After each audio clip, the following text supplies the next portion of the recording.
Good evening, everybody. Hope you're well. Okay, there we are. So we're live on Telegram, which is good. All right, which is brilliant. We are live here on Facebook.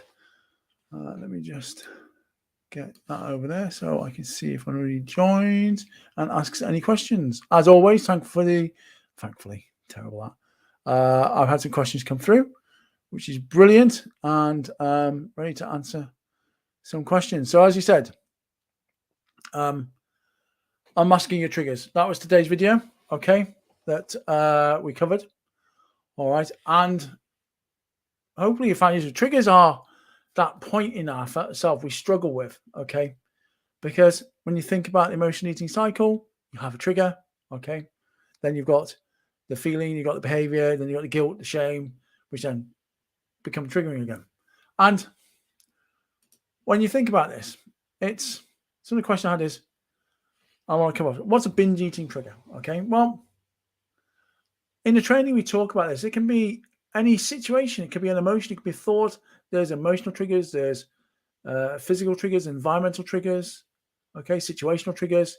But what that does, okay, is it creates that urge. And in the case of binge eating, it's consume large amounts of food, often quickly, and to that point of discomfort. If it's a trigger to emotionally eat, your comfort eating, you may not eat to being full, but you feel you have no control over your eating. And quite often we look at, the types of emotions, and quite often there are many different emotions that can trigger binge eating or emotional eating. And they include stress, anxiety, sadness, anger, even feelings of boredom. But emotionally driven binge eating often serves as a way to cope with or numb these feelings, which is actually completely crazy because it does it for about 20 minutes maximum.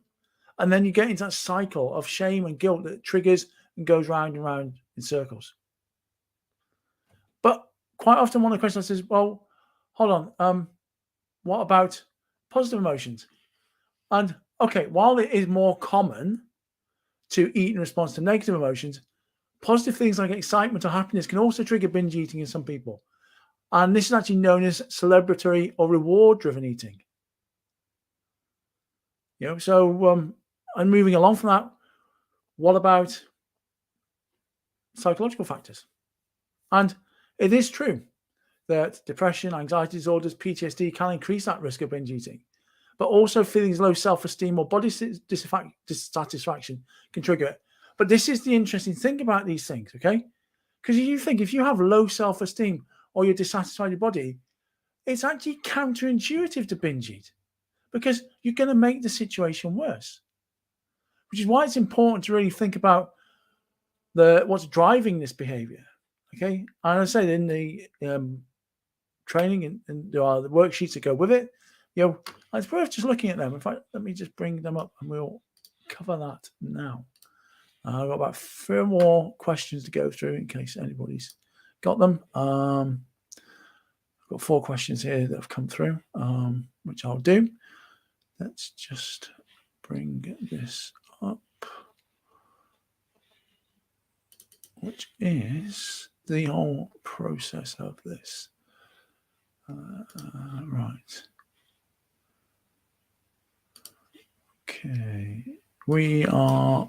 So in the worksheet that we talk about identifying your triggers. So this is a great example in that worksheet to use because what we need to do is understand those 3 biggest triggers, okay? And it's a great process. So it's like you have to list what the trigger is, okay? And then why does this actually trigger you? And then what is your actual reaction to your trigger? And then what do you need to do to remind yourself to stay in control when confronted by that trigger? Because again, once we realize this, and this is where another tool that I coach inside my coaching program is called behavioral chain analysis. When we start understanding this and we put other things in place, you're actually breaking that chain. You're breaking that cycle. Okay. So, and then the other thing that we've got in terms of that, which is sort of understanding your emotional triggers. An emotion. I did this in the training program last night, we talked about emotional triggers. And it's about when you understand the definition. And what we need to think about this is a trigger is an experience that draws us back into the past, and it causes old feelings or behaviors to arise. Quite often we need to also look at the external prompts, because some triggers are situational and social. Some are physical. And then we need to look at the internal causes that we have. Over time, remember, anything can actually be internalized. Even when you're surrounded by loved ones, you may be carrying around these old conflicts that interfere with your ability to live in that present moment. I think that we also need to remember is that everybody has triggers. Okay, everyone has them. And it's important to remember that memory plays a powerful role in our lives.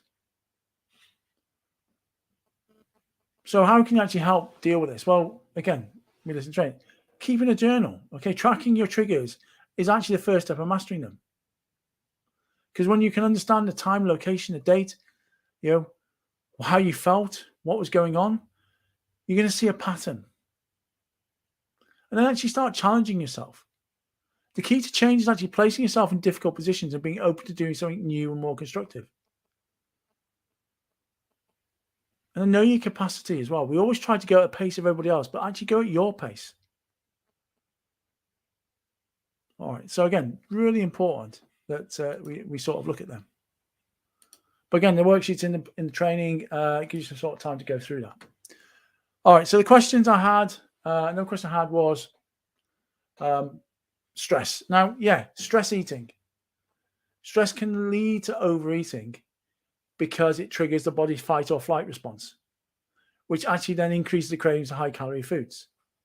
But also, don't forget, your inner critic lives in the same place, okay, in your lower cortex. It lives there, which is why you feel that you're out of control, but you're not really, okay? But what happens, comfort eating, most of the population does. What we've got to look at is when it becomes a problem, because what will happen is over time, some people may come to rely on eating as that primary way to relieve stress. It's the same with alcohol. You may start having a glass of wine after work. Then it becomes a couple of glasses. Then it becomes a bottle. Then it becomes a bottle a night. We've got to look at this is the same principle of eating as well. And another thing as well that a trigger is when we talk about physical is sleep. When you think about this, right, a lack of sleep is a massive contributor and is a massive trigger because that lack of sleep can disrupt your body's hunger hormones. It leads to an increased appetite and cravings for higher calorie foods. And when you think about this over time, chronic sleep deprivation can increase that risk of binge eating. Because again, you've really got to look at that pattern. Look at the hormonal effect it has on you. And this is the favorite one I had. Somebody's asked me this. I've been asked this quite a few times, and it's not even people about to embark on summer diets, right? Can diet trigger binge eating, right? Or disordered eating? The thing is, slimming clubs, right? Diet, or whatever, diet plans like Cambridge Diet, Weight Watchers, Slimming World, whatever, okay? Because the nature of the way they're designed can actually trigger disordered eating and binge eating. Because what do you have? Strict dieting causes food restriction. It can lead to feelings of deprivation, which then trigger that cycle of binge eating because you've got the guilt. You slipped up. Oh, you failed again. Oh, well, I've wrecked it now. I'm going to go all out and eat everything that I've stopped myself from eating. Which is why quite often we talk about this, having this balanced, mindful eating instead of severe dieting. If you're going to go to lose fat, look at doing it in a calorie deficit, but a managed way. Don't go saying, look at your language when we talk about, good foods, bad foods. You need to look at the nutritional value of the food and still enjoy things. Things shouldn't be off limits. And so the last question I had was, how can I actually manage my binge eating triggers? Well, the first step really is to identify your personal triggers, which can be done through food, mood tracking. Again, if you look at the journal I emailed out today, it allows you to capture your hunger and your fullness, what you ate, and then it asks you questions about were you triggered by things. Join my coaching programs and we talk you through this. I'll take you through this step by step. In my daily app, we track this. You get asked it. We start recording because we need to use data over drama. If you're struggling now, then there is help there. You don't need to feel alone. Okay.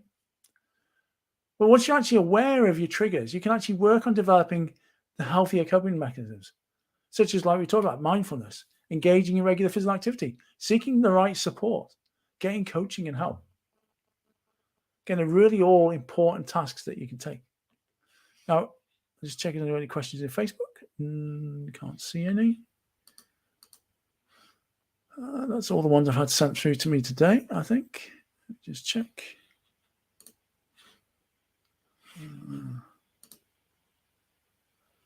No, right, no, we're all good. We're all good.